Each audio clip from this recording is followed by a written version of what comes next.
Bom dia, boa noite, boa tarde, seja a hora que você estiver ouvindo. Eu sou a Maíra Machado e esse é o podcast Feminismo e Marxismo do Esquerda Diário e do Pão e Rosas.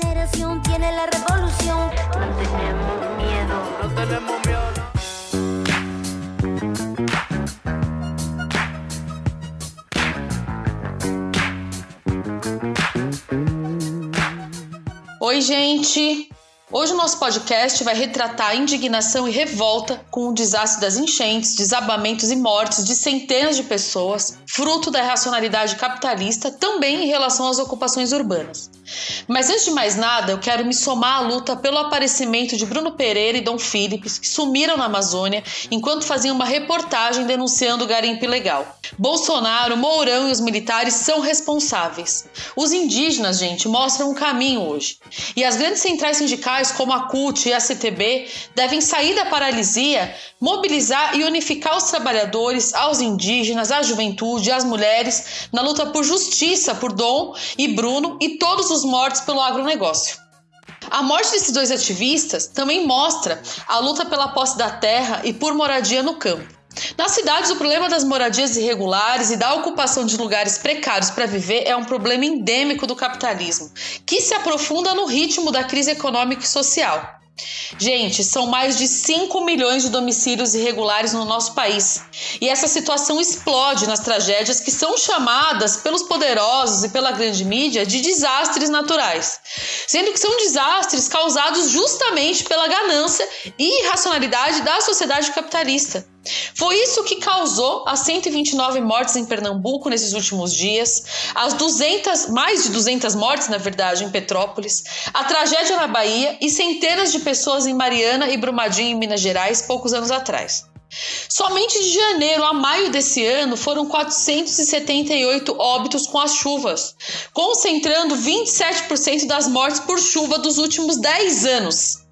Frente a isso, o Bolsonaro simplesmente declarou que um país continental tem realmente esse tipo de problema. Ou seja, nenhuma preocupação com as centenas de famílias que tiveram suas vidas despedaçadas, direta ou indiretamente. Também pelo direito à moradia, a gente tem que organizar as nossas forças para derrotar essa extrema-direita que governa hoje o nosso país, mas buscando uma saída independente, que não parta de confiar justamente naqueles que nos atacam. Bom, hoje a gente vai fazer muita discussão aqui e pra gente ir começando, eu quero apresentar aqui as nossas convidadas para o nosso episódio de hoje. Em primeiro lugar, a Cris Santos, que é professora em Pernambuco e viu de perto toda a situação da cidade de Recife. Dá um oi pra gente, Cris. Oi, Má. Olá, todo bem-vinda. Mundo que tá escutando a gente. Bem-vinda, Cris. Eu também quero chamar a Desirê Carvalho, que é assistente social e trabalha na saúde mental do Rio de Janeiro. Dá um oizinho pra gente, Desirê. Oi, Má. Oi, gente. Muito bom estar aqui com vocês. Muito bom mesmo. Bom, gente, para vocês terem uma noção do problema que a gente vai tratar aqui, eu queria deixar alguns dados elucidativos só pra gente começar o episódio pensando. Como eu falei na abertura, o Brasil tem mais de 5 milhões de domicílios em situação precária. Esses domicílios fazem parte dos chamados aglomerados subnormais, entre aspas aí, que na verdade são as favelas, as ocupações irregulares, ou seja, as moradias mais precárias. Esses aglomerados estão espalhados em 734 municípios brasileiros, um número que dobrou em pouco mais de 10 anos. A maior parte dessas moradias precárias está no estado de São Paulo, que conta com 1.100.000 domicílios em situação precária. Depois vem o Rio de Janeiro, a Bahia, Pernambuco, Espírito Santo. Eu acho importante ressaltar, gente, que existem milhares de famílias ameaçadas de despejo no nosso país hoje. Pra vocês terem uma noção, são 132.290 famílias que vivem sob essa ameaça constante. Um aumento de 602% desde o início da pandemia, um dado que é extremamente gritante. E apesar de... Absurdo, né, gente? Negócio... incrível, assim. E apesar de ter tido um decreto e tudo impedindo o despejo durante a pandemia, 27.600 famílias foram despejadas desde o início de 2020. São Paulo, Amazonas e Pernambuco são os estados onde mais famílias estão ameaçadas. Então esse, gente, é um problema generalizado no país que, somado a todas as questões, né, do patriarcado, do machismo estrutural da nossa sociedade, essa situação coloca as mulheres, principalmente as mulheres negras, numa situação extremamente precária. Vocês terem noção, meninas, 60% das moradias precárias do nosso país são ocupadas por mulheres. Uma cifra de 15 milhões de mulheres vivendo em lugares precários, e a maior parte dessas mulheres são negras. Esse dado se soma ao dado da violência, porque, de acordo com as pesquisas, a maior parte das mulheres que vivem em assentamentos precários, né, nos dias de hoje, é vítima de violência doméstica e violência de todo tipo. E aí, gente, a gente vê uma tragédia como a de Pernambuco e a gente ouve vários relatos, né, de gente que perdeu tudo. E ouve também histórias de muitas mulheres, como uma em especial, que é de uma mulher que perdeu 11 familiares. 11, gente. Ela contou que a prima dela abraçou os 2 filhos e morreu abraçada com eles. Então, assim, uma coisa... absurdo, né? Nossa, extremamente triste, né? Uma coisa dessa. E eu acho louco a gente pensar que, na verdade, em cada lugar do mundo, o capitalismo tem justamente seus representantes para garantir os seus interesses. E esses interesses são contrários às necessidades da maioria da população, né? Como a gente vê quando acontecem essas grandes catástrofes, né? As vítimas dessas tragédias são da classe trabalhadora, são as mulheres negras e tudo mais, né? E no caso ali de Pernambuco, algum desses representantes, né, dos capitalistas são o Paulo Câmara, que é governador do estado, e o João Campos, que é prefeito de Recife. Os dois são do PSB, e eles, na verdade, sempre souberam da enorme quantidade de casas em situação de risco, porque o PSB, né, tá no governo há 16 anos, né, se eu não me engano. Então eu queria até, né, pra ver se eu tô falando tudo certo aqui e para aprofundar essa discussão, que a Cris começasse contando pra gente qual é a situação de Pernambuco, o que ela viu em Recife, enfim. Fala pra gente, Cris, como é que foi essa experiência e como as coisas estão acontecendo. Oi, gente. Muito bom estar aqui com vocês mais uma vez. Triste que seja em meio a essa situação aqui no nosso estado. Antes de mais nada, eu queria reforçar muito isso que a Má colocou, que não é a natureza, né? É o capitalismo. Tá chovendo muito, tá? Recife é uma cidade de baixa altitude, ela é. Tem grande parte da região da cidade que tá em área de mangue, sim, tem. Mas não é nenhum desses fatores o que é responsável pela tragédia que vem acontecendo aqui, né? Assim como também não foi em Petrópolis, nem em Minas Gerais ou na Bahia. O que faz com que chuvas sazonais se transformem em grandes tragédias é a lógica capitalista, onde a prioridade é sempre o lucro, nunca as necessidades do povo pobre e trabalhador. Acho que para a gente entender melhor o que acontece aqui no estado, a gente precisa olhar um panorama mais geral, né? Pernambuco é um dos estados com maior nível de precarização do Brasil. Segundo a última PNAD, que foi divulgada agora em maio, o estado ele tem o segundo pior índice de desocupados do país. Para ter uma ideia, a Bahia, que está em primeiro lugar, tem 17,7%. E aqui, aqui no estado de Pernambuco, a desocupação ela é de 17%. Ou seja, é muito próximo, né, do próprio estado da Bahia. Enquanto que a média nacional é de 11%. Esse alarmante dado de que as mulheres negras chegam a receber, a nível nacional, 60% a menos do que um homem branco, em Pernambuco, esse percentual pode chegar a 71%.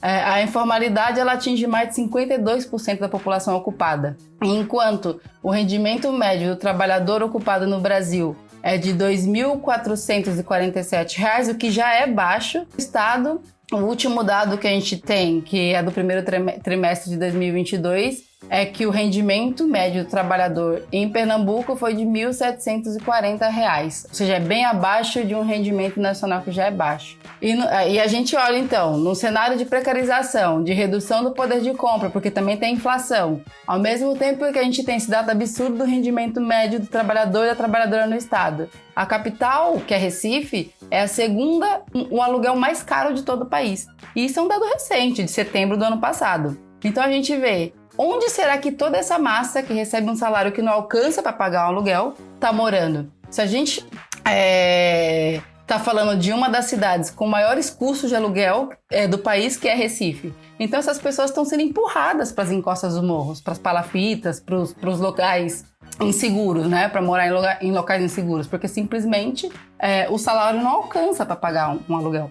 Por isso, a gente vem falando que essa já era uma tragédia que vinha sendo anunciada, porque todos os anos tem temporadas de chuva, todos os anos alaga, todos os anos tem deslizamento, mas o que faz com que isso seja tragédias humanas irreparáveis é a ganância dos capitalistas e dos políticos que governam para os capitalistas, né? É muito visível para qualquer um que vem aqui na cidade, não fique limitado ali à região da Orla, o grande contraste entre as moradias de alto padrão em bairros como de Boa Viagem, que nem é mesmo o lugar onde concentram os setores burgueses da cidade, que estão em regiões como Poço da Panela, Apipucos e Casa Forte, e vivem em casas que seguramente estão muito longe das encostas, longe de serem invadidas pelas águas, né?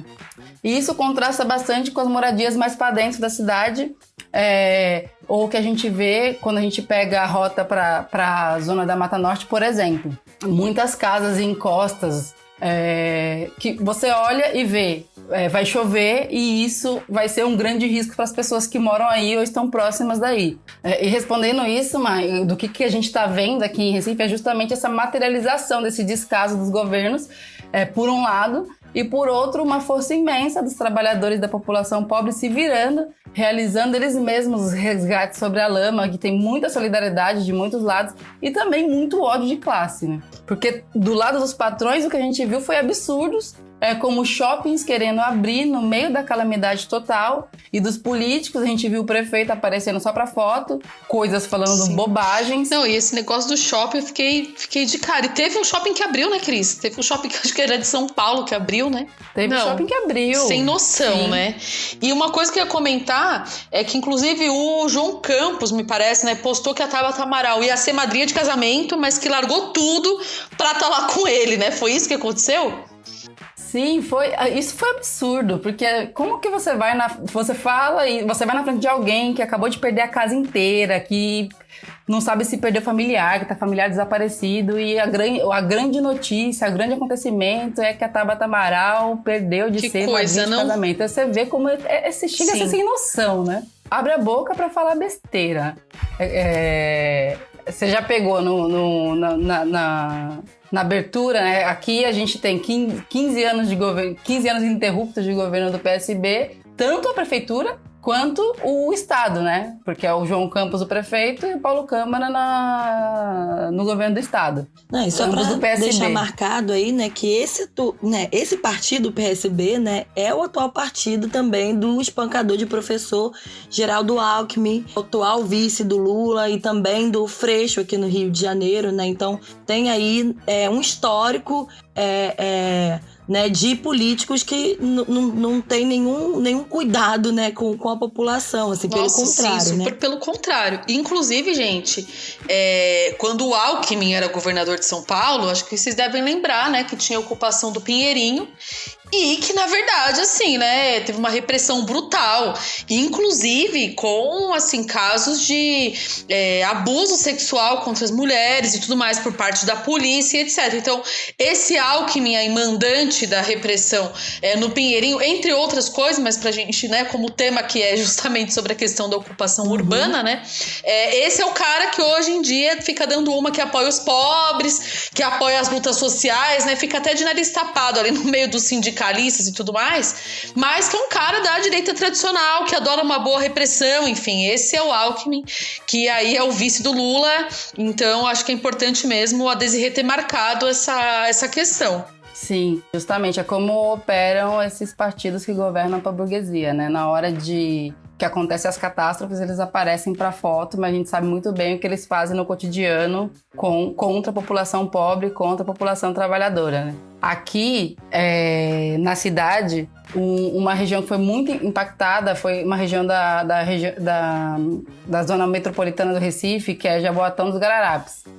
Lá, a gestão é de um bolsonarista do PL, Luiz Medeiros, que acabou de entrar, mas foi substituindo um outro bolsonarista, o Anderson Ferreira, que agora é pré-candidato a governador do estado. Olha que bem, né? Estamos de candidato. Os dois são do mesmo partido que o Bolsonaro. Olinda também foi outra cidade muito impactada da região metropolitana. A gestão é do Solidariedade, um Lupécio, que é o mesmo partido que está saindo agora com Marília Reis, que é uma figura pública histórica aqui que historicamente esteve vinculada ao PT, né? Agora ela saiu para poder ser candidata para a Solidariedade. E é muito importante a gente marcar bem nitidamente os responsáveis políticos, né? Dessas gestões, porque são todas gestões que foram anteriores à catástrofe, mas que foram somando suas responsabilidades para chegar nesse nível de problema que a gente tem hoje aqui no estado, né? E na cidade do Recife. Como a gente já falou, né? O governo aqui é o PSB, ele tem, e a Má já colocou na introdução, eles sabem exatamente quais são as áreas de risco, são muitos anos que estão no poder, sabem exatamente qual é a situação de conjunto, mas fazem parte de uma oligarquia regional e defendem interesses da burguesia local. Eles foram, inclusive, entusiastas do impeachment da Dilma, que, diga-se de passagem, serviu para atacar nossos direitos ainda mais do que o PT já vinha fazendo, né? O partido ele foi golpista em bloco e aprovaram diversos ataques contra a classe trabalhadora, como a reforma da Previdência ou a reforma trabalhista. A gente fez um cálculo para um artigo que a gente vai soltar no Esquerda Diário, com base nos gastos que as gestões tiveram com a dívida pública. E se a gente pega só o recorte do que foi pago em dívida para o imperialismo, se resolveria o problema da questão da moradia. Segundo dados do Portal da Transparência, ou seja, tá lá, qualquer um pode ver, entre os anos de 2008 e 2021, foram pagos ao Banco Interamericano de Desenvolvimento, que é o BID, que tem sede em Washington, nos Estados Unidos, e para o Banco Internacional de Reconstrução e Desenvolvimento, que é o BIRD, ligado ao FMI, um valor próximo a 4 bilhões de reais. É muito dinheiro. Se a gente soma esse valor com o que foi pago só em juros e encargos da dívida pública do Estado, nos anos de 2015 e 2021, ou seja, 6 anos aí, a gente chega num total de 12,2 bilhões. É muito dinheiro. Com esse valor, seria possível construir mais de 100 mil casas e apartamentos, né? E o último dado que a gente tem, o dado mais recente do déficit habitacional aqui da cidade do Recife, está em torno de 70 mil unidades, ou seja, resolveria o problema do déficit habitacional, né? Então fica muito nítido que o problema não é que não tem dinheiro, e sim a serviço de quem estão os governos, e a gente sabe que é dos empresários e dos patrões, e a gente vê também subordinado, né? E que também subordinados ao imperialismo, porque assim, a gente está falando só do valor que foi pago para bancos internacionais. Sim. Nossa, isso é o que eu chamo de pouca vergonha, viu, Cris? Meu, negócio absurdo. Nossa, mas né? Inclusive resolveria e ainda sobraria, né? Não só que resolveria. Negócio realmente escandaloso, assim. Eu, inclusive, tive em Recife em 2018. Não deu pra conhecer muito, porque foi uma viagem rápida, assim, de 2 dias. Mas eu andei bastante, assim. E é bem nítida essa questão da segregação social que você coloca. Quando eu tava em Recife, inclusive, que choveu pra caramba, ficou tudo super caótico, mas lógico que não nesse nível que tá agora. Mas mesmo assim, num outro nível, eu vi umas enchentes bem grandes, assim. Tipo, a gente ficou bem preocupados, assim, com a situação que tava. E eu também me surpreendi com essa questão dessa aparente riqueza, né, dos prédios enormes que tem na praia de Boa Viagem. Então eu andava lá e sempre eu tava com as músicas do Chico Science na cabeça, e ele canta numa música, né, de, sei lá, mais de 20 anos atrás, que Recife é a 4ª pior cidade do mundo para se viver. E é muito louco, porque para poder assimilar essa informação, precisa só sair um pouco de perto da orla da praia, ali dos prédios, né, que tem na praia de Boa Viagem, né? Sem contar que existe ainda, né, um coronelismo bem forte no Nordeste. Então, acho que enquanto a maioria da população de Pernambuco está atravessando as piores desgraças, a burguesia segue tranquilona na sua vida de luxo e tudo mais. Um empreendimento que é bem conhecido, né, inclusive porque já aconteceram várias coisas lá, em Recife, são as Torres Gêmeas, que são prédios enormes, super luxuosos, na beira do rio Capibaribe, E foi de lá, inclusive, que caiu o Miguel, que é o filho da Mirtz Renata, em plena pandemia, né? A Mirtz tinha que sair de casa para cuidar da casa dos patrões, né? Que estavam lá se protegendo da pandemia, né? E a patroa dela, Sari Corte Real, negligenciou os cuidados do menino, que caiu de lá de cima e morreu. Esse caso é muito triste, mas eu também me fortaleço ao ver a força da Mirtz, que tem lutado de maneira incansável por justiça. E agora a patroa, né, acabou de ser condenada a 8 anos de prisão, fruto da luta imparável dessa mãe. Então eu queria falar que sempre a gente vai estar com você, Mirtz. Recife, gente, é a 41ª cidade com maior impacto visual de arranha-céus. No Brasil, Recife está só atrás de São Paulo.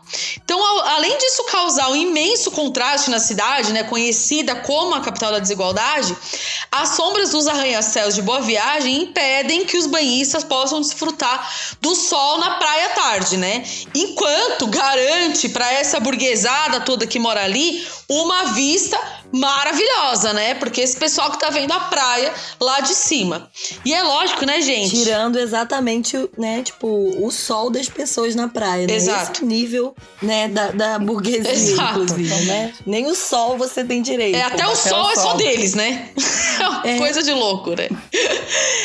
E mais do que isso, né? A gente não pode se surpreender quando junta muito burguês, né? Porque quando eles se juntam, coisa muito ruim acontece, né, gente? Nessas mesmas torres gêmeas aí, já teve denúncia de festa de luxo, né, com garota de programa promovida por empresário, como o Xando Maranhão e tudo mais. A gente sabe que a questão, né, do turismo sexual e etc. no Nordeste, promovido por essa burguesada, é um negócio impressionante, tem muito a ver com todas as questões de submissão e violência às mulheres também, né? E eu acho também que mostra que, esses caras acham que eles podem tudo, assim, né? Tipo, podem até ser donos do sol e tudo mais, né? A coisa não é bem assim. Uhum. E eu acho que a gente tem que ver que o problema da especulação imobiliária não é também exclusivo de Pernambuco, né? É uma questão bem generalizada no Brasil, né? Em São Paulo, por exemplo, a gente tem visto um aumento enorme, gente, de morador de rua. Eu acho que isso é presente em todas as capitais, mas assim, São Paulo é absurdo, enquanto tem um monte de prédio vazio a serviço da especulação imobiliária. Em Petrópolis também ficou bem expressa essa questão da especulação e da ocupação irregular, porque foi uma tragédia impressionante o que a gente viu no início do ano, e como sempre, quem pagou por ela foi a classe trabalhadora. Foram 233 mortos na tragédia, sem contar os efeitos posteriores. Eu tava pesquisando aqui pro episódio e tem tipo teve um surto de leptopirose, né, que se espalhou depois das enchentes, com centenas de desabrigados e tudo mais. Sem contar que praticamente acabaram os imóveis de baixo custo em Petrópolis, né? E a gente viu declarações assim depois, né, das próprias famílias, né, falando que onde cabem 2 pessoas, cabem 7. Então imagina, é a precarização total na vida da população pobre, né, gente? Negócio bem absurdo, assim.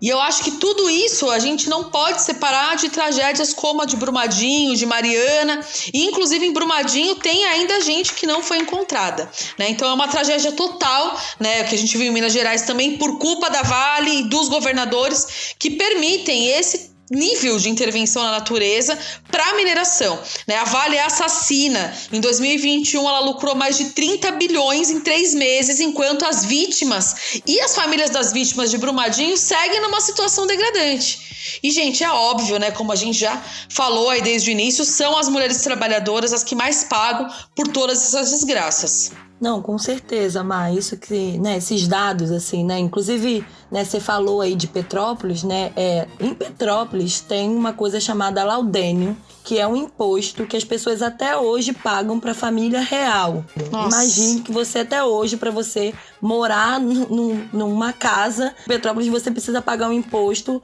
para a família real, porque, né, teoricamente eles teriam direito àquela terra, né? Então, e eles são bandos de parasita que não fazem nada, né? Exatamente, assim, um bando de parasitas que, na verdade, é parte, inclusive, dos governos legitimarem, né, um direito que eles nem têm, né, nesse sentido, assim, né?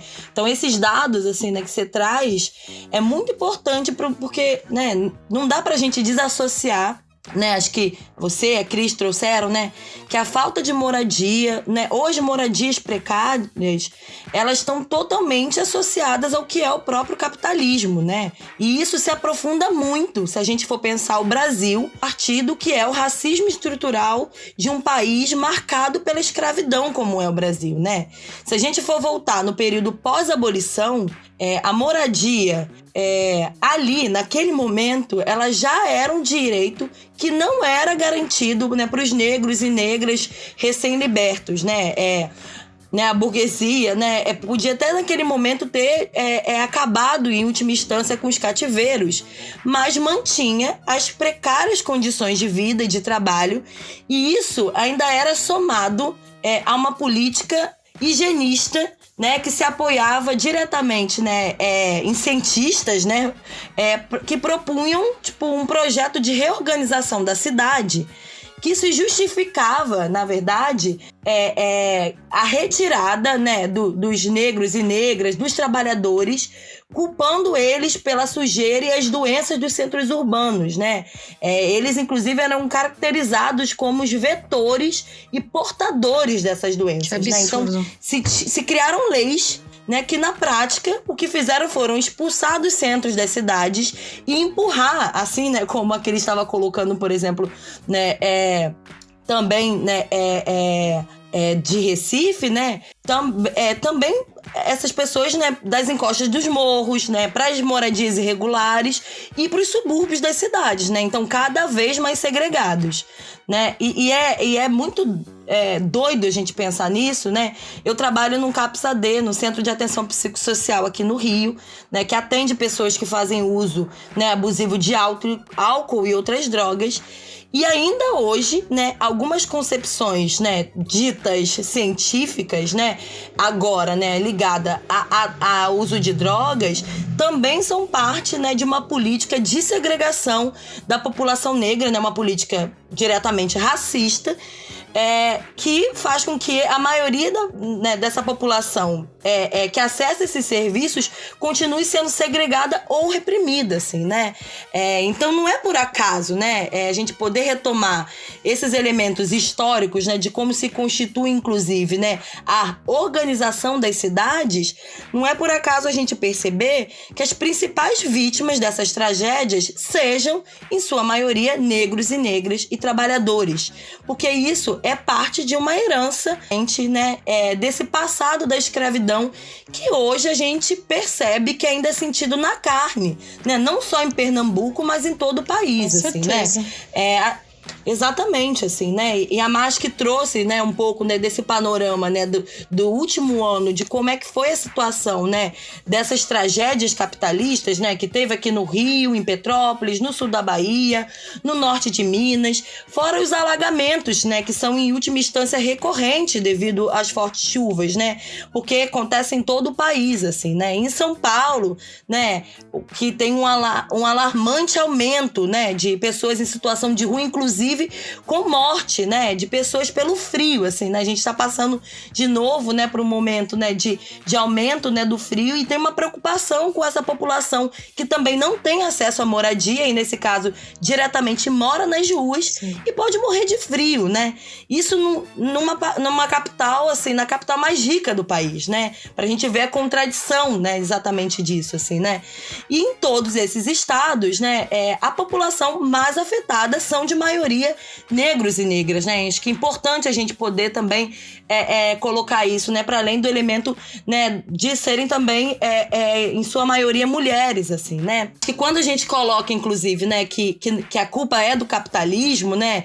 Eu tô aqui falando, né, de tragédias capitalistas, porque eu acho que não dá pra gente não nomear dessa maneira, porque não adianta, né, o cinismo de governantes como o Bolsonaro, o Mourão, os governadores como o Castro, né, o João Campos, né, porque apesar deles parecerem, né, preocupados com as vítimas, né? No final das contas, eles estão tentando, por um lado, se eximir da culpa, né? Responsabilizando a natureza pelo que aconteceu. E, por outro, eles culpam as próprias vítimas por essas ocupações irregulares, como se fosse, na verdade, as pessoas escolhessem morar na barreira, né? Acho que apareceu aí nas redes sociais, inclusive, né? Algumas falas assim, né? Ninguém mora em barreira porque acha bonito. Sim. E é isso, pelo contrário, né? A questão da moradia no Brasil, ela é uma demanda histórica da classe trabalhadora, maioria negra e feminina. E com o aumento da carestia da vida, dos altos preços dos imóveis, né, por conta da especulação imobiliária que a gente está falando aqui, do aumento exorbitante das passagens, eles vão obrigando, na verdade, as trabalhadoras e trabalhadores a morarem em condições insalubres, precárias, às vezes, né, perto dos centros urbanos para ficar próximos aos seus locais de trabalho, mesmo que isso signifique, muitas vezes, colocar suas vidas em risco ou morarem muito distantes dos centros, também igualmente em situações precárias, e levarem, às vezes, horas em transportes escassos e lotados, assim, né? Eu não sei se quem tá escutando aqui, a gente chegou a ver, né? Mas eu acredito que sim, porque acho que rodou as redes sociais, assim, mas eu queria falar disso, assim, porque eu me deparei nas redes sociais com um depoimento que me marcou muito, assim, né? Do senhor Pelé, um trabalhador negro, morador de uma das áreas atingidas em Recife, e eu acho que falar, né, dessa fala dele é uma exemplificação da urgência de uma mudança radical nas moradias no Brasil, assim. Eu queria ler rapidamente, assim, a fala dele, né? Abre aspas, né? Eu nasci ali na Rua do SESI, de Água Fria, mas a gente, porque é pobre, vem sendo empurrado e o rico tomando conta de tudo. Porque o mundo tá na mão dos ricos e o pobre, miserável, morando nas barreiras, que não tem necessidade. Eu queria o prefeito aqui agora. Venha para cá, prefeito, para você me dizer por que a gente mora na barreira. Não é possível um negócio desse. Todo ano morre gente e minha família agora desamparada, sem casa para morar.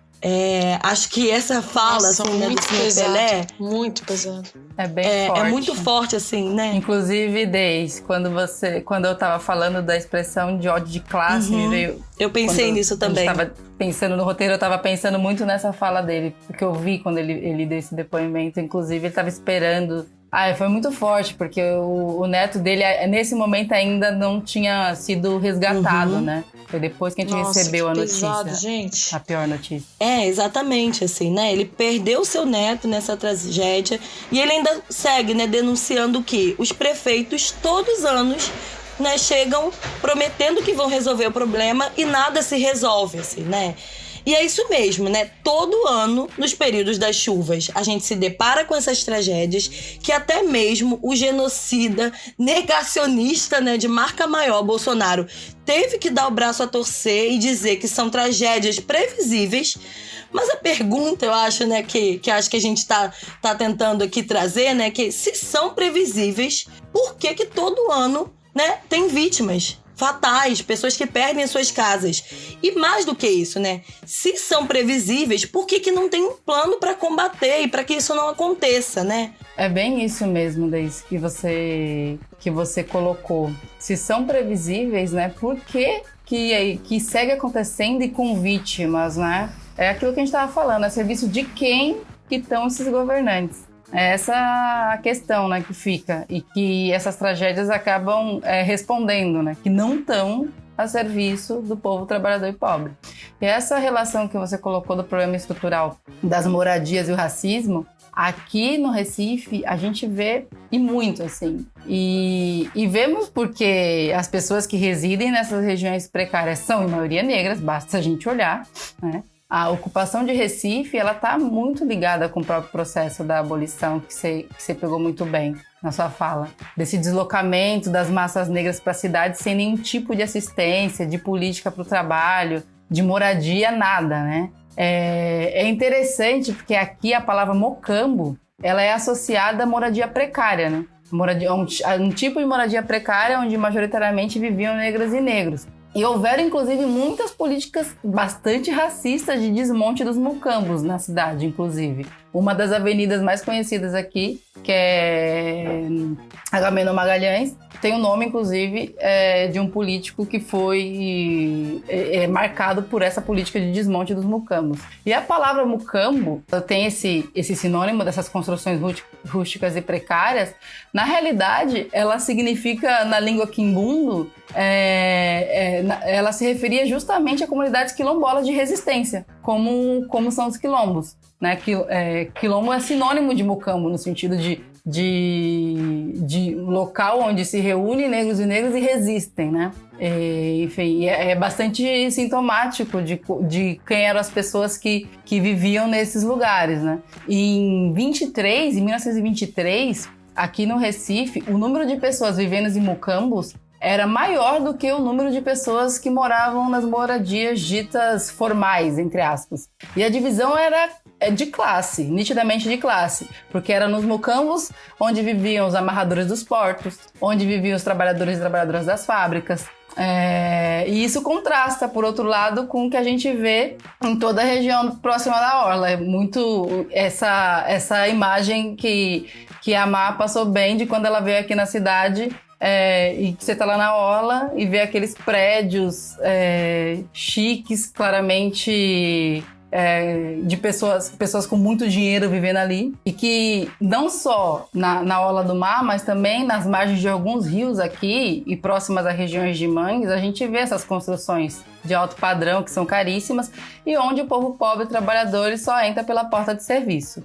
São zonas que, inclusive, pode chegar assim, a rua a encher de água quando chove muito, porque tem essa questão da altitude e de ser uma cidade com muitas zonas de mananciais. Recife, inclusive, está entre as cidades que podem ser mais afetadas pelo aquecimento global e o aumento em volume das marés, mas é muito diferente que a sua rua encha d'água e você por aí não possa sair, eu tenho que esperar um pouco mais para sair, e que ela encha e que também encha a sua casa e que leve tudo que você construiu, leve todas as suas coisas, ou que chegue a perder parentes e amigos por conta de enchente, deslizamentos, e isso é muito cruel, é uma realidade que muitos passam todos os anos na época da chuva, né? E aparecem dois problemas que são muito inerentes ao sistema capitalista que a gente vive. Por um lado, o problema do metabolismo do planeta, onde as relações de exploração do capitalismo ela cria uma ruptura onde o planeta já não consegue se regenerar, que é o que vai dar base para o debate dos derretimentos das geleiras, para o problema da estiagem, para o excesso ou para a falta de chuvas em áreas que historicamente se comportavam de outras maneiras, o surgimento de pandemias, né, como a gente vem vivendo, que é fruto, inclusive, dessa aproximação de como a exploração capitalista aproxima cada vez mais os seres humanos de animais silvestres, isso por um lado, e é uma visão que também tem suas respostas políticas. A gente tem, por exemplo, a extrema-direita numa linha de negar que possa existir essa crise ambiental, esse colapso ambiental. Os militares no Brasil, por exemplo, quando falam de soberania, eles utilizam o discurso de que os Estados Unidos e a Europa destruíram suas florestas e que o Brasil tem todo o direito de destruir as suas. É isso aí, né, gente? Vamos todo mundo destruir tudo e é bem racional isso. É bem racional, né? Totalmente. Inclusive as políticas dos povos indígenas, a partir desses setores, né, dos militares e da extrema-direita bolsonarista, é de integrar o que eles chamam, o que é civilização na visão deles, né? E praticam um verdadeiro genocídio dessa população, que tem expressão em episódios brutais, como que a gente acabou de ver agora, que a gente está vendo, né, do desaparecimento do Bruno Pereira e do Dom Phillips. E a gente viu, inclusive, o Bolsonaro mentir descaradamente sobre os dados de desmatamento no Brasil. A gente vê os 1000 vínculos que ele tem com o garimpo, que é um setor que ataca sistematicamente os direitos dos povos indígenas. Enfim, e ainda desde essa perspectiva do colapso, você tem essa visão da extrema-direita mais negacionista, né? Também tem as respostas da dita direita liberal, que a gente poderia sintetizar no que é chamado Green New Deal, né? Que coloca a necessidade de que os investimentos públicos sejam voltados a infraestruturas sustentáveis, e coloca a necessidade de transicionar da utilização de combustíveis fósseis para outras opções, como são os carros elétricos, carros a bateria, né? Mas esse discurso verde também tem uma armadilha, que é justamente que a adoção dessas políticas verdes pelos países ricos significa um aumento enorme da predação da natureza em países mais pobres e mais dependentes, como é o caso do Brasil, por exemplo. Para a gente ter uma ideia, para produzir essas super baterias de celulares, eles precisam de minerais e para isso se implodem montanhas no Chile. E as super baterias para carros elétricos utilizam um minério chamado cobalto, que é altamente venenoso, e a maior reserva mundial está no Congo, onde adultos e crianças fazem extração em trabalho semi-escravo. Então, assim, é muito absurdo, né? E a gente vê o que significa esse discurso verde, né? Porque, tipo, o imperialismo também fomenta a exploração na Amazônia, atrás exatamente desses minerais, né? Tem um tipo de mineral específico que é muito utilizado em equipamentos tecnológicos, que são as terras raras, que o Brasil é a segunda maior reserva, é só da China. Então, isso, inclusive, mostra pra gente por que essa disputa, né, pela Amazônia, que a gente vê atualmente. Ou seja, né, são ambas respostas burguesas para esse elemento da ideia de colapso ambiental, que não responde ao problema das maiorias pobres e trabalhadoras, né? Por isso que quando a gente olha para a questão ambiental, a gente olha para a questão do problema, inclusive, das cidades, e a gente está discutindo aqui reforma urbana, né? A gente precisa colocar desde a perspectiva da classe trabalhadora e quais respostas que a classe pode dar, né? Enfim, desde do capitalismo, negar ou aceitar dentro do marco do capitalismo não resolve nenhum problema para as massas trabalhadoras e oprimidas. E por outro lado, como isso se manifesta na política local, né? Acho que a gente já falou até bastante disso aqui. Os políticos burgueses, eles governam para os patrões, para os empresários, que não têm nenhum interesse em resolver o problema das moradias precárias no Estado, como não tem para resolver o problema em nenhum local do país, ou do mundo, arriscaria dizer. Pelo contrário, mantém um setor da classe trabalhadora na precarização, que é justamente para justificar esses baixos salários, ou seja, né, é altamente lucrativo que tem um setor grande da população em uma situação de precarização.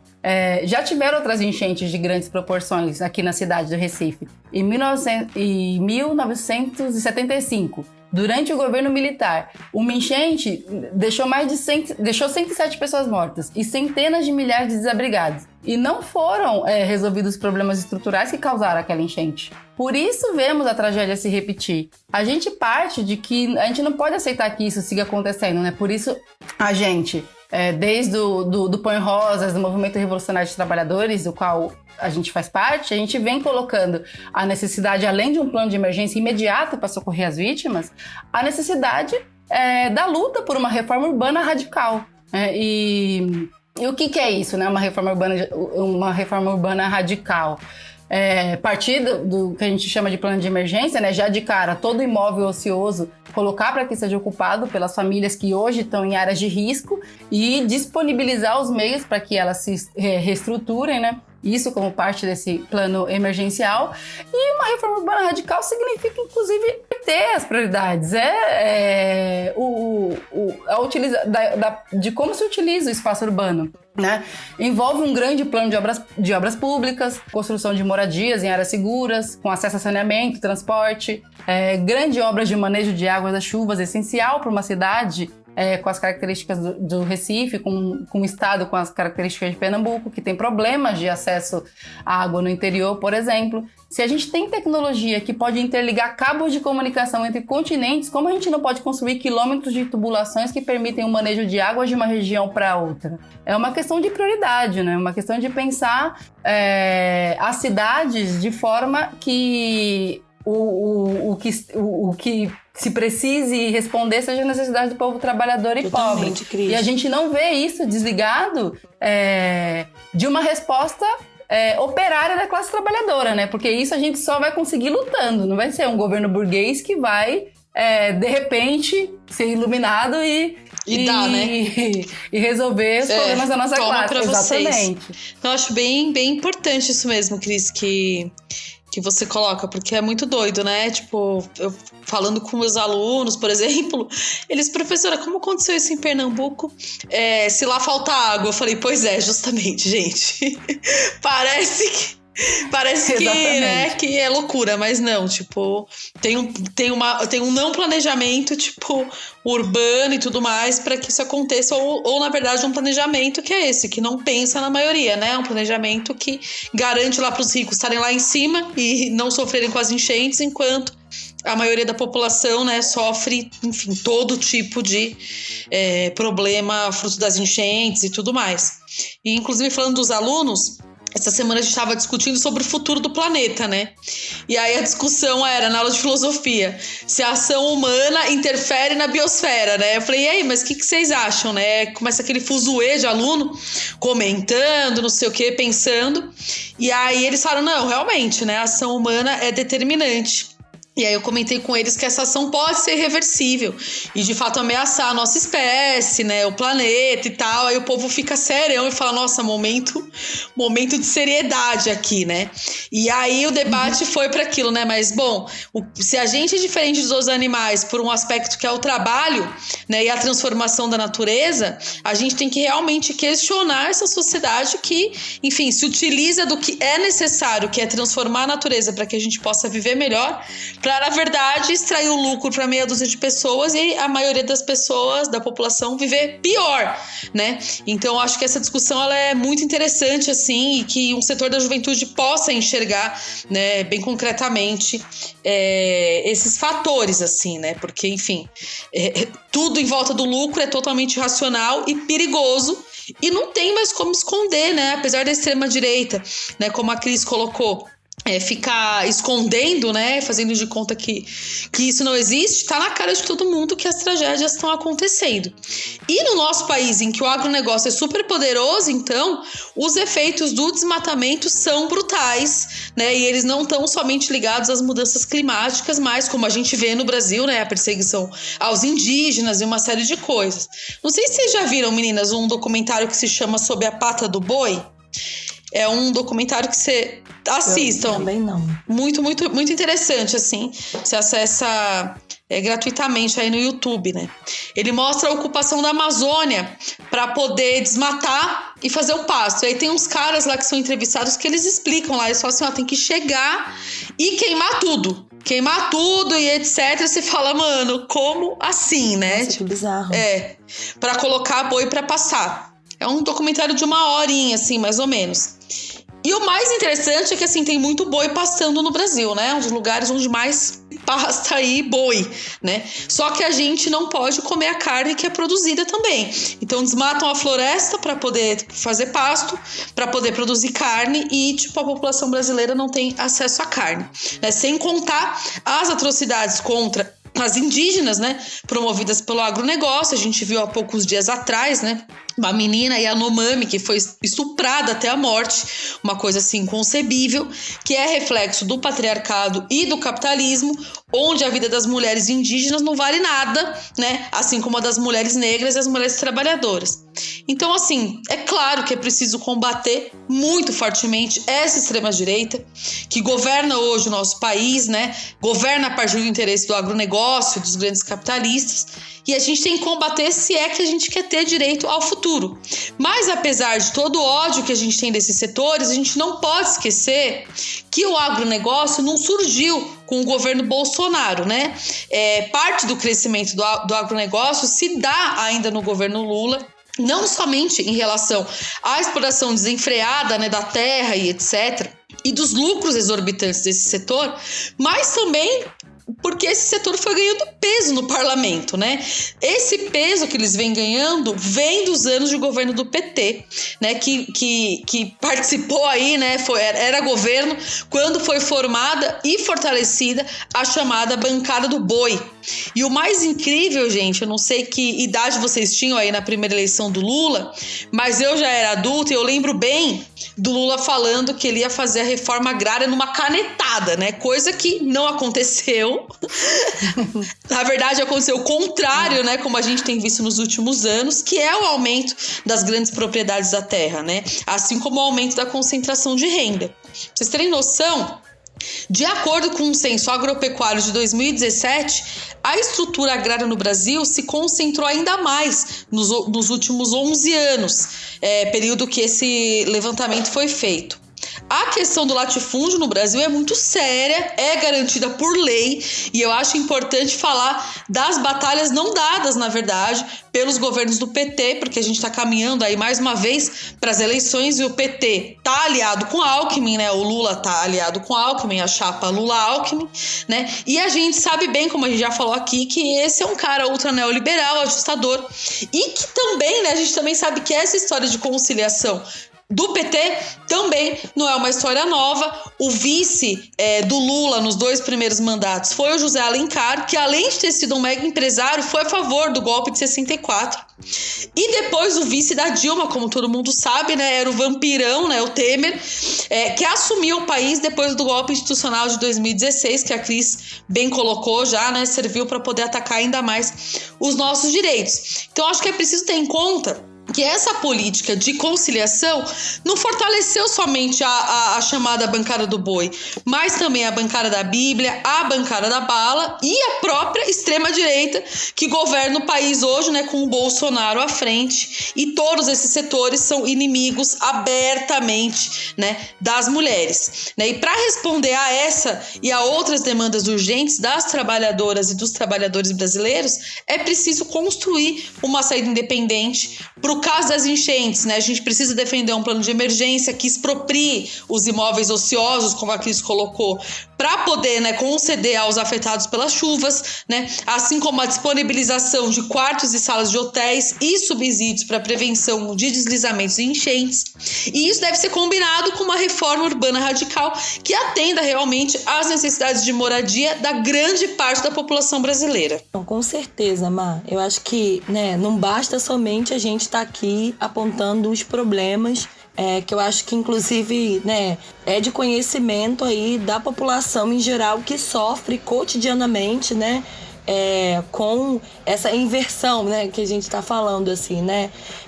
A gente quer aqui, na verdade, pensar como a gente pode dar uma saída para que não seja mais a classe trabalhadora, os setores oprimidos, como os negros, as mulheres, que paguem, inclusive, com a vida pela crise que está colocada, assim, né? E esse tema dessas tragédias, né, que não tem nada de naturais, assim, né, totalmente com a urgência do tema do meio ambiente, né, que eu acho que a Má e a própria Cris colocaram muito bem, assim, né, do cuidado com as reservas naturais e principalmente que não se pode, né, não é possível preservar a natureza por fora de lutar pela reforma agrária e pela necessidade de uma profunda e radical reforma urbana que reorganiza a propriedade e o uso do solo urbano. E isso, né, acho que as meninas colocaram antes de mim, e acho que a gente precisa falar o tempo todo, né? Porque acho que nesse momento de eleição, né,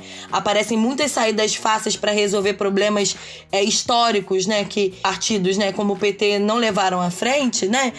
Isso só é possível a gente, na verdade, se enfrentando com os latifúndios, com o agronegócio e com os capitalistas, né, que lucram com toda essa exploração desenfreada da natureza.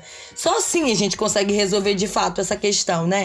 E para começar, que a gente está aqui também para botar o dedo na ferida, né? Não dá para fazer isso junto com os setores aliados ao agronegócio, como o PSOL, que fez federação com a Rede de Sustentabilidade da Marina Silva, que além de ser nossa inimiga, né, ferrenha contra o direito ao aborto, né, que é um direito aí mínimo, assim, né, para a vida das mulheres, ela também é financiada pela Natura e pelo Banco Itaú. Sim, e além disso, somado a isso, né, na verdade, essa questão da Marina Silva também é uma prova cabal de que não é por ser mulher que as pessoas vão atender as demandas das mulheres, né? A Marina Silva é uma mulher que atua contra os direitos elementares das mulheres, como é, por exemplo, o direito ao aborto legal, seguro e gratuito. Não, totalmente, né? Como a Damares também, exato, né? E a gente pode talvez elencar aí uma série de mulheres, né? Que o gênero pode até unir a gente, mas a classe claramente separa, assim, né? Tem, né, uma distância, quilômetros, assim, né? De distância entre nós, assim, isso totalmente, assim, né?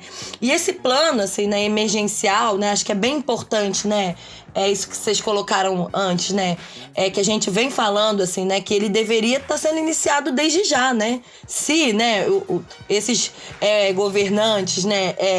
Esses políticos que falam tanto, né, em nome, né, dos trabalhadores, né, dizendo que estão preocupados com essa situação, se eles estivessem de fato comprometidos a minimamente responder à situação emergencial naquele momento, né, que as pessoas estão sem suas casas, eles deveriam desde já, na verdade, disponibilizar espaços, né, tipo hotéis, coisas, né, lugares onde as pessoas pudessem morar para poder minimamente começar a reconstruir a sua vida, né?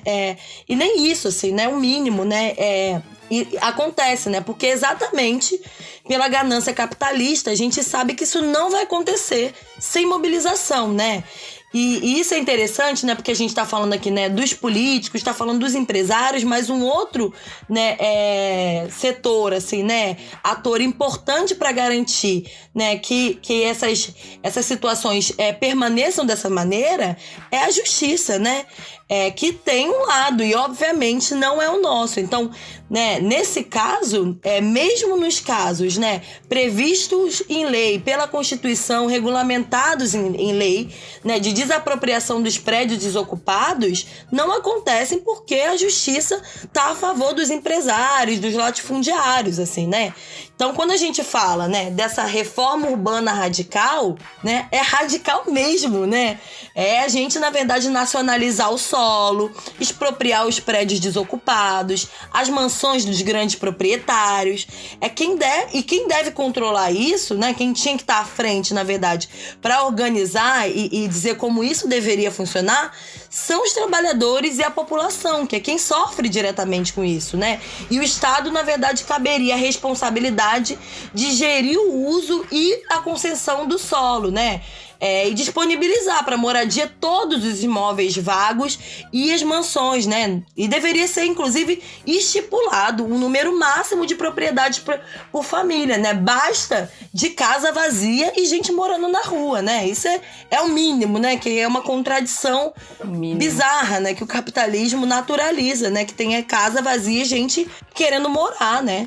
E essas medidas, né, algumas dessas medidas, né, que a gente, né, que eu vim elencando aqui, né, ela deve estar totalmente ligada a um grande plano de obras públicas, né, que a gente vem falando aí, né, que historicamente tem uma reorganização urbana que não privilegia, né, a maior parte, né, da população e dos trabalhadores, que inclusive são quem criam essas riquezas, né, que fazem inclusive a sociedade funcionar, né? Então, esse plano de obras públicas, que deveria também ser controlado, né, pelos trabalhadores, seria para construir equipamentos públicos, escolas, creches, postos de saúde, praças, parques, né, fazer o saneamento básico, mapeamento de vias, né, onde ainda não existe, e o transporte, né, que é um outro tema, né, que acho que valeria inclusive talvez um próprio podcast só para falar disso. Verdade. Né, que é o descaso, né? Aí fica uma dica também pro podcast, né, o que é, né, a situação dos transportes também no Brasil, inclusive situações de próprio assédio que as mulheres sofrem, né, o tempo que a gente leva, inclusive, para chegar nos nossos trabalhos, para chegar nas nossas casas. O transporte também precisa ser estatizado, né, e gerido pelos usuários e trabalhadores, né, que, convenhamos, né, são as melhores pessoas para poder opinar sobre a distribuição das linhas, né, para que funcione de acordo com os interesses não das empresas de ônibus, né, do metrô e do trem, né, mas que seja a partir, inclusive, dos nossos interesses, assim, né. E aí, né, acho que a Cris começou falando disso, e acho que é importante porque, né, a gente se pergunta, tá, isso aí que vocês estão falando é ótimo, né, mas como é que vocês vão garantir isso tudo, né? E acho que a Cris falou muito bem sobre a questão, inclusive, da dívida pública, né? Porque não é, no final das contas, que falta grana, mas que as prioridades nunca são bem-estar dos trabalhadores, dos setores oprimidos. E a gente precisaria, de fato, reverter essa lógica, né? Atualmente, as prefeituras, elas gastam em torno de 8,9 bilhões para pagar a dívida pública anualmente, né? Cerca de 13% do orçamento municipal. Agora, imaginem vocês se esse dinheiro ele fosse revertido para um plano emergencial contra os desastres, mas que também fosse o pontapé, né? Esse dinheiro, né, fosse utilizado para começar uma reforma urbana radical, que inclusive poderia gerar empregos, né, com as obras, né, com um plano de obras, né, e poder diminuir, inclusive, a taxa de desemprego dos estados, né. Então, poderia sanar aí diversos dos problemas que a gente vê que estão ligados, inclusive, aos próprios desastres naturais, né, ambientais, ligado, inclusive, né, à situação de moradia, pelas pessoas morarem em situações cada vez mais graves, assim, né. Só que o grande desafio disso, nesse caso, né, para a gente garantir esse plano de reforma urbana, nessa magnitude, é que isso certamente iria extrapolar, né, essas gestões municipais, né? Não daria conta pra gente pensar isso, cada um em seu município, né? E isso, a nosso ver, né, do Palme Rosas, né, do Movimento Revolucionário de Trabalhadores, é parte das tarefas que deveria ser levada à frente pelos partidos de esquerda, os movimentos sociais, as centrais sindicais, a CUT, a CTB, que estão numa paralisia danada, e que se ligasse, né, às ocupações urbanas, né, com uma luta unificada com os trabalhadores dos transportes, por exemplo, que, né, inclusive em São Paulo, né, tiveram uma paralisação importante hoje, os servidores públicos e os moradores das periferias e da favela da cidade.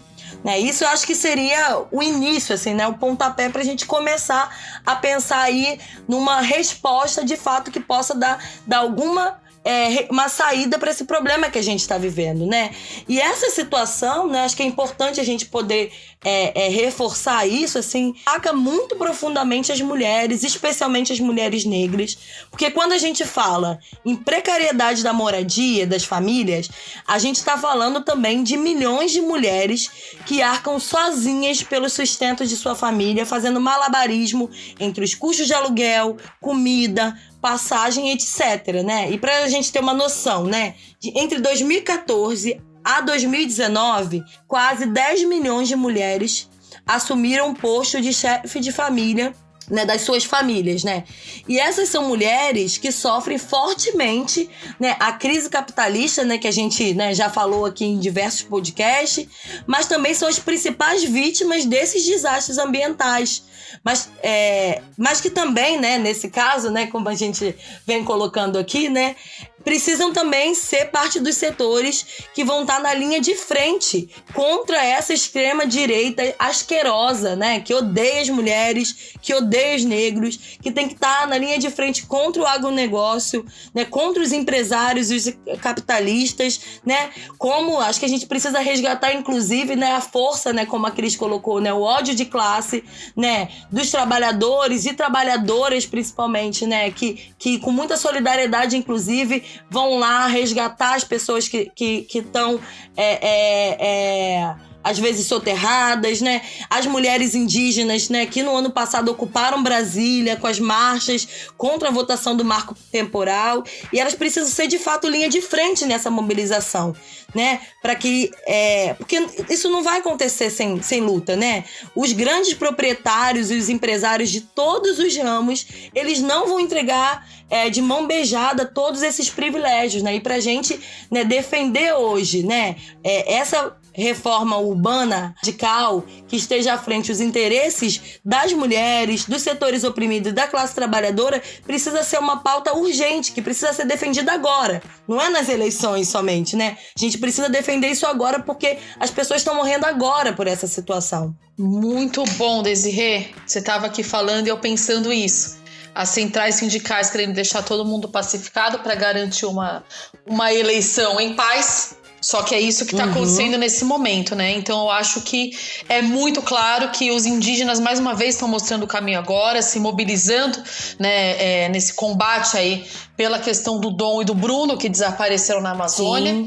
E eu acho que é essa força que a gente tem que poder se apoiar para combater todos esses efeitos das enchentes e tudo mais, né? E também batalhar pela revogação das reformas, né? Da reforma trabalhista, da reforma da Previdência, enfim, todos os ataques que foram votados contra nós aí em todos os últimos anos. E é essa força, né, organizada de maneira independente, que pode dar uma resposta, de fato, às nossas necessidades. Então, eu acho assim, que foi muito boa a discussão que a gente fez aqui, meninas. Adorei a presença de vocês, né? Eu acho que está bem claro que é preciso debater a fundo as medidas emergenciais para atender às necessidades da maioria da população, né? Das mulheres trabalhadoras, das negras, das indígenas, construindo um caminho aí de independência de classe para que a gente seja na linha de frente de garantir o nosso direito ao futuro. Então, quero agradecer muito a presença de vocês. Muito obrigada, Desirê.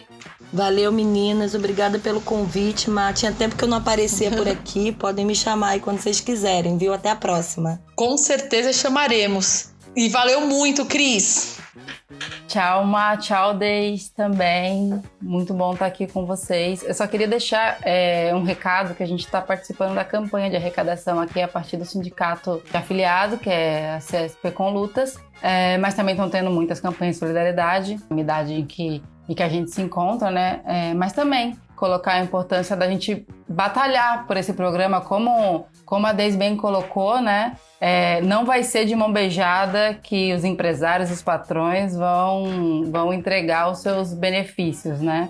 Então a gente precisa batalhar por esse programa, que precisa ser construído desde as centrais sindicais, com a classe trabalhadora à frente, bem no sentido do que a Má pegou também, de ligar isso à luta pela revogação integral, né, da reforma trabalhista, da reforma da Previdência, porque é a classe trabalhadora que pode... Se tem alguém que pode inverter as prioridades, é a classe trabalhadora.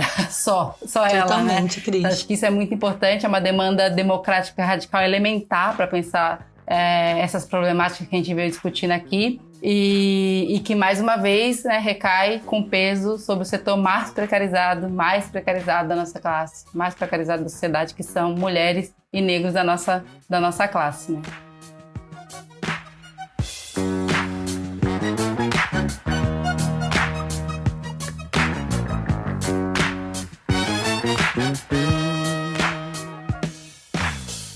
Bom, gente, hoje a gente vai ficando por aqui. A gente recebeu aí alguns comentários deliciosos, que o pessoal parece que adorou o nosso último episódio sobre a Frida.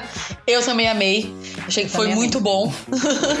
Foi maravilhoso. Sim.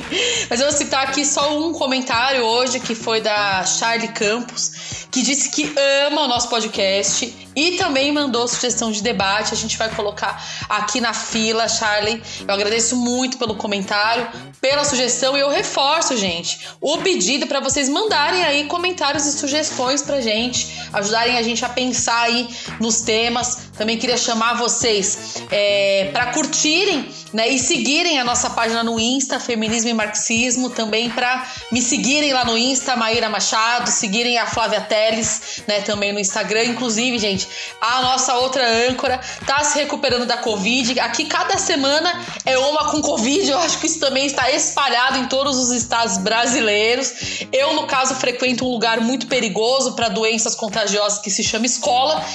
Então, a gente tem que se cuidar aí, porque o bicho tá pegando. Quero agradecer muito também a equipe técnica, a Rafa Lafraia, Tiagão Mauá, o Bruno Portela, que tá fazendo esse programa aqui com a gente hoje. Sem vocês não existiria esse podcast. E eu também quero agradecer muito ao João de Regina, que tá sempre ajudando a gente no conteúdo.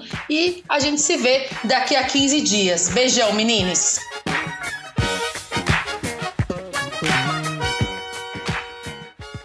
E como diria nosso saudoso Chico Sainz, os problemas são problemas demais se não correr atrás da maneira certa de solucionar. E aí, de que lado você vai sambar? É isso aí, gente. Curtam e compartilhem.